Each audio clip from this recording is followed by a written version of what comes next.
नमस्कार, मैं हूं हंसा वैष्णव और आप देख रहे हैं एलएनबी टीवी न्यूज।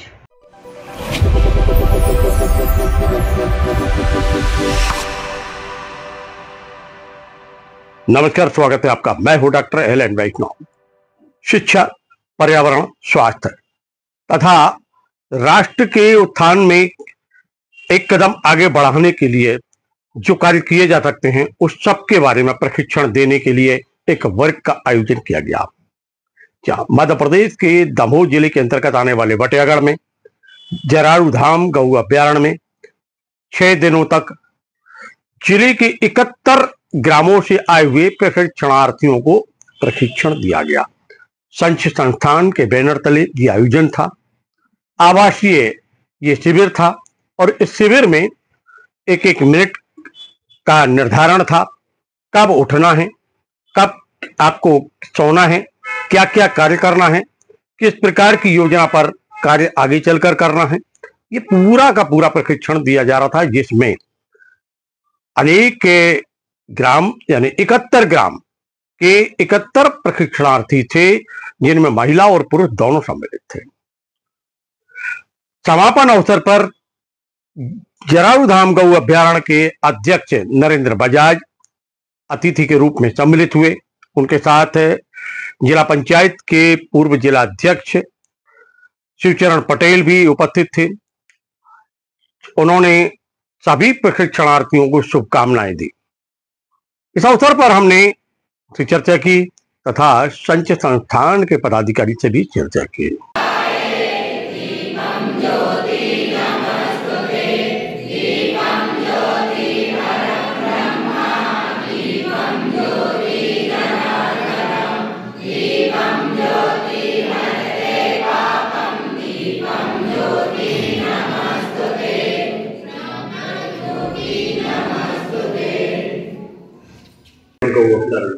में एक नवाचार का प्रशिक्षण हो रहा है। निश्चित रूप से बहुत ही सुखद और खुशी की बात है कि हमारे जरारू धाम गो अभ्यारण्य में एक नवाचार शुरू हुआ है। इसमें हमारे एकल प्रशिक्षण वर्ग जो कि संस्कृति और संस्कार कैसे हम बच्चों को दे सके, जैसा कि आनंद जी ने आपको भी बताया, जो 5 आयाम आपको बताए हैं, निश्चित रूप से बहुत ही सुखद है और एक ऐसी चीज जो कि गाँव में लोगों को अपेक्षित नहीं होती, मालूम नहीं होता है कि निरोगी कैसे रहना है, क्या जरूरत है।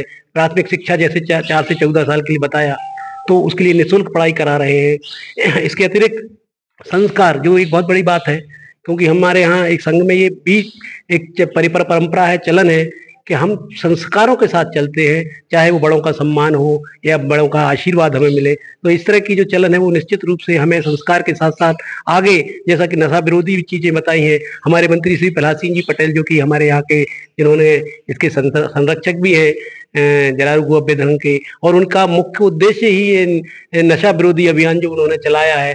और इस तरह की जो उनकी जितनी भी ये उद्देश्य है, वो संदेश है, वो घर घर जाकर अगर हो जाते हैं, चालू हो जाते हैं, तो निश्चित रूप से हम इस देश को एक अच्छा बढ़िया समाज और एक अच्छी राष्ट्र निर्माता इकट्ठा कर सकेंगे। वर्ग का कौन सा वर्ग है और अंकित कौन है और कहाँ है? जी भाई साहब, यह है जरारू धाम गौशाला गौ अभ्यारण्य में हमारा एकल अभियान के द्वारा 6 दिवसीय आचार प्रशिक्षण वर्ग लग रहा है, जिसमें हमारे 4 संच से विभिन्न जगह से विभिन्न ग्रामों से प्रशिक्षणार्थी जो आचार्य वो यहाँ पे आए हुए हैं, वो यहाँ पे 6 दिवस से प्रशिक्षण ग्रहण कर रहे हैं। जी, ये हमारा जो एकल अभियान है, यहाँ पे हम पंचमुखी शिक्षा के माध्यम से विकसित भारत के रूप में लोगों को प्रशिक्षण देना, बच्चों को निःशुल्क शिक्षा देना, इस तरह से हम जो एक आचार्य है, जो हमारी इकाई रूप है गांव में, उसको किस तरह से कार्य करना है, किस प्रकार से मनोदशा रखनी है, किस प्रकार से लोगों से संपर्क करना है, इस प्रकार से, और छोटे छोटे बच्चों को किस पद्धति से पढ़ाना है, ये हमारा प्रशिक्षण वर्ग है। इसमें ये 5 आयाम जी, हमारे जो 5 आयाम है, पहला है प्राथमिक शिक्षा, जिसमें छोटे छोटे बच्चे होते हैं गांव में 4 से 14 वर्ष के, उनको हम निःशुल्क शिक्षा प्रदान करते हैं। यह शिक्षा जो होती है हमारी संस्कार सहित होती है, जिसमें हम बच्चों को सुबह उठना, माता पिता का सम्मान करना, साथ ही गायत्री मंत्र के साथ और सरस्वती वंदना के साथ हमारी ये शाला चालू होती है। दूसरी शिक्षा हमारी आरोग्य शिक्षा। यह ग्रामवासियों के लिए शिक्षा है, जिसमें हम बच्चों को साफ सफाई से रहना, गांव में जो पानी है उसका सही तरीके से निस्तार हो, ऐसी योजना बताना, गांव वालों को विकसित करना। साथ ही उन्हें शिक्षा बताना कि किस प्रकार से गांव में जो बीमारियां फैल रही हैं, कोविड के समय भी हम लोगों ने बहुत जागरूकता का काम किया। साथ ही किस प्रकार से कोविड से बचा सकें, घर घर में काढ़ा की क्या पद्धति होती है, किस प्रकार से लोगों को अपनी इम्यूनिटी बढ़ाना है, इस प्रकार के हम लोग जन जागरण का काम कर रहे हैं। कितने प्रशिक्षणार्थी को भाग दे रहे थे? जी भाई साहब, यहाँ पर जो स्थान है, यहाँ पे 4 जगहों से 4 संचय जो हमारे, वहां से 71 पंचायतों से 71 आचार्य अपेक्षित है, जहाँ पे अभी उपस्थित 68 आचार्य हैं। जरारू धाम गौ अभ्यारण्य जो एकदम प्राकृतिक नजर आता है, जहां प्रकृति है, जहां एक अलग वातावरण है, और वहां पर ये प्रशिक्षण ले रहे प्रशिक्षणार्थी अपने आप को धन्य महसूस कर रहे थे। वह संकल्प लेकर मैदान में उतरने के लिए तैयार हैं कि अब हम शिक्षा, स्वास्थ्य और साथ में पर्यावरण और इसके साथ सरकार की योजनाओं को जन जन तक पहुंचाने के लिए कृत संकल्पित होकर मैदान में उतरे।